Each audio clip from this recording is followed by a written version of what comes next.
Fala galera, Yuri Valens aqui e o VGHF mal subiu das categorias de base e já está impactando o mercado de fundos imobiliários. E vocês pediram e atendendo aos seus pedidos, eu resolvi gravar esse vídeo completo de análise para saber se vale a pena investir nele e no final eu vou contar se eu investi ou não nesse novo fundo imobiliário. Ficou curioso? Então venha saber.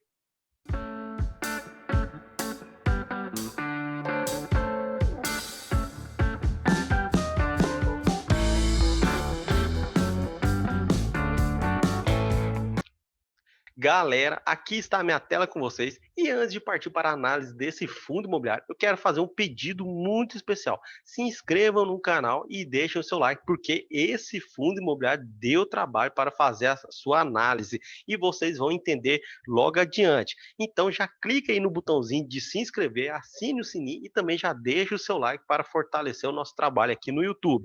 Então, o VGHF é um fundo que está surpreendendo as pessoas. Tem 3 meses só de operações na Bolsa de Valores, vem entregando um bom dividendo yield, diga de se passagem, e sua cotação é extremamente baixa, se formos olhar o preço de cada cota no mercado, que está negociando próximo de R$ 9,65.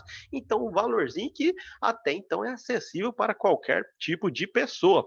E dessa maneira, eu resolvi fazer essa análise completa dele. Sempre que eu vou fazer a análise de um fundo imobiliário, eu analiso as suas características e premissas sobre os seus ativos, o seu portfólio, o seu segmento de atuação, liquidez, e depois eu passo para os indicadores de preço, analisando seu dividend yield, o seu P sobre BP e se vale a pena investir nele. Dessa maneira, temos aqui na tela o portfólio atual do VGHF. E se vocês reparar, já dá para saber que ele é um fundo híbrido, que tem um pezinho em recebíveis imobiliários, pois ele possui mais de 63,4% de investimento em recebíveis propriamente dito, 11,6% em FIDC, que é isso? São fundos de investimento de direitos creditórios. Então, ele compra cotas de um fundo que possui investimentos de renda fixa. Ele possui 20,8% em cotas de outros fundos imobiliários e 4,1% de ações. Isso mesmo, ele também está comprando ações de empresas e logo adiante vamos descobrir quais empresas são essas.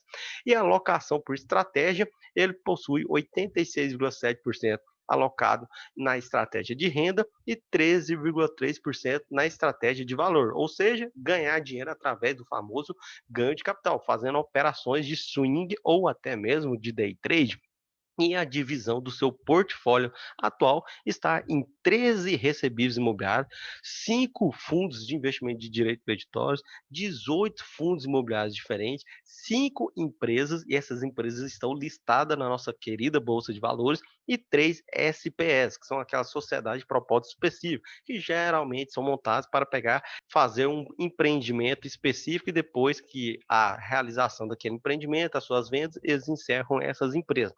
Aqui eu trouxe para vocês quais são esses recebíveis que compõem a carteira do VGHF, e aqui já chama atenção que o do Manhattan, da Tecnisa, do Sociocan e RV Ipiranga, eles possuem uma alta participação do portfólio, principalmente dos 3 primeiros, que se formos somar, passam de 37% de concentração do PL total do VGHF. Então já dá para saber que é um fundo que pode ser considerado como high yield, apesar da qualidade, da Tecnisa, também do Ipiranga, mas pode ser considerado como high yield por causa da sua concentração demais. E aqui, se vocês verificar, vocês vão ver que ele não está atrelado ao IGPM, isso mesmo, ele resolveu pegar só indexadores de IPCA e também da CDI.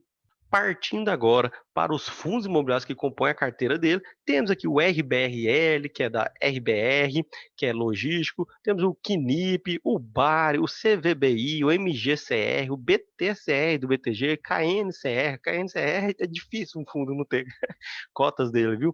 HSAF, olha só o HSAF, RSR11, nosso queridinho, JSRE e também outros fundos, só que a participação fica tão pequena que eu resolvi não colocar aqui na tela para você.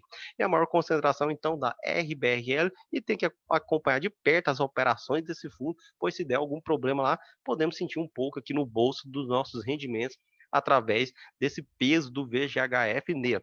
Agora, no âmbito das ações, temos aqui que possui participação da CCPR, da SCAR, da BRPR, da Multi e do BRML. Quais são essas empresas? BR Malls, Multiplan, BR Properties, são cards da CCP. E vejam só a quantidade investido nessas ações. Se formos olhar aqui no seu valor do PL total, quantidade até mesmo baixa. E aqui essas SPE, nem se diga que também a participação é bem baixa. Agora, passando para algumas dessas outras características, liquidez média diária, R$ 527 mil. Uma liquidez que para um fundo novo e desse porte está até mesmo razoável, mas está longe de ser uma boa liquidez, né, para dar aquela segurança para nós montarmos e desfazermos operações na bolsa de valores. Valor patrimonial da cota 9,77, sendo que seu PL é de R$ 160 milhões, número de cotas emitido mais de 16 milhões, número de cotistas atualmente 2.640 pessoas, muito baixo por sinal, mas eu acredito que esse mês vai aumentar bastante esse número. E agora, para saber se vale a pena investir nele, vamos analisar os seus indicadores de preço. Para isso, eu utilizo esse modelo de Gordon que eu adaptei para chegar nos valores que eu acho justo para mim quanto investidor. Dessa maneira, eu levo em consideração aqueles valores do PL total dele, o valor patrimonial da sua cota, o preço de mercado, que já nos dá um PVP, que é o nosso primeiro indicador. E atualmente ele está nessa média, até mesmo um pouco descontado se formos olhar aqui que o valor patrimonial é em torno de 9,77 e no mercado ele fica em 9,65, 9,70, 9,72, ele fica oscilando nessa parte, então ele ainda assim está com um pequeno desconto em razão do seu valor patrimonial, que já é um bom indicador. Sua taxa média de juros do portfólio com a inflação ficou em 10,78. Como que eu cheguei nesse resultado? Eu fiz a projeção com base no último relatório Fox divulgado. Inclusive, eu coloquei lá o aumento das metas do Banco Central para esse ano lá no nosso Instagram. Já convido vocês a seguir o nosso Instagram, que postamos diversas notícias e informações diariamente. E lá consta que a CDI, a projeção é de 6,4% para o longo prazo e IPCA 3,25%. Dessa maneira, temos aqui a média da inflação do portfólio do VGHF, já que ele investe somente nesses dois indexadores. E na composição dos juros, temos que ele possui uma composição média de CDI mais 5,28% e IPCA mais 8,90%, uma média muito boa para esses dois indexadores. E os fundos imobiliários não possuem média, mas olhando seus resultados, seus demonstrativos financeiros do último relatório gerencial, eu cheguei num resultado aproximadamente que corresponderia a um juros de 9,68%.